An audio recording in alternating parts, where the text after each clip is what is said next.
ត្រីស្ងប់ស្ងាត់ពន្លឺភ្លើងស្រទន់ស្នេហ៍មួយចាប់ផ្ដើមក្នុងសូបិននិមិត្តកណ្ដាលវងរំចាស់ក្បែរទន្លេឮភ្លេងបំពេងំចិត្តរេផាត់កែវស្រាលើទប់កំដរស្ងាត់បាត់ចិត្តបងស្រឡាញ់ស្ម័គ្រស្មោះរូបស្រីរូបក្រហមឆ្អៅស្រស់កល្យានីញញឹមស្រស់ខ្ចីស្រីស្រស់បំផុតមួយកែវទឹកដូបេះដូងលងស្លុតស្នេហ៍ពិតបរិសុទ្ធឥតមានថ្ងៃប្រែដៃប៉ះដៃក្រោមភ្លេងរងំក្លិនផ្កាចាំបាភាយសាយភុំសូមនាលេកាកុំអាលដើរទៅរស់ក្បែររូបស្រីឥតមានមកសៅសូបិនស្នេហ៍អើយស្នេហ៍ក្នុងរាត្រី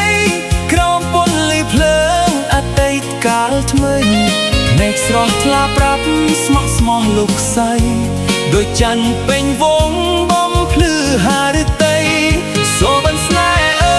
យកុំភ្ញាក់ឡើយណាឲ្យភ្លេងលួងលោមបំពេចិន្តា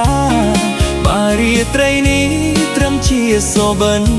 សូមចងចិត្តស្ងាត់ស្នេហ៍តែមាសស្មេ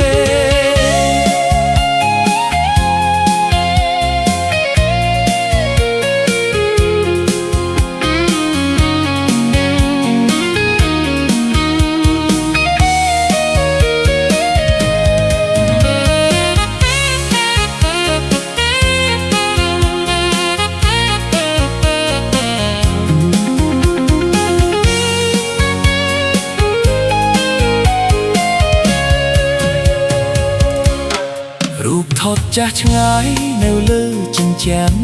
ប្រាប់រឿងរ៉ាវស្នេហ៍កាលពីថ្ងៃមុន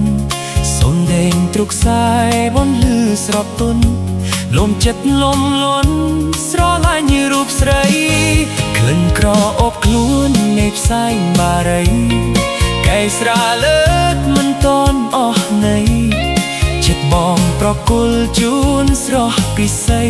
តាំងពីដំបូងស្រីផ្ដល់សេចក្ដីស្នេហ៍បើថ្ងៃស្អែកភ្លើយែងឆ្ងាយគ្នាសូមរក្សារាត្រីនេះទុកជា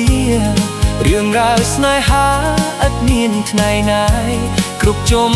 ហ៊ានគ្រប់ជុំហ៊ានរំសូបិនស្នេហ៍នៅក្នុងដួងចិត្តមិនថាពេលវេលាផ្លាស់ប្ដូរក្ដីពិតភ្លឺដោយទៀននឹងងាយភ្លឺដោយទៀនប្រមួនមិនរល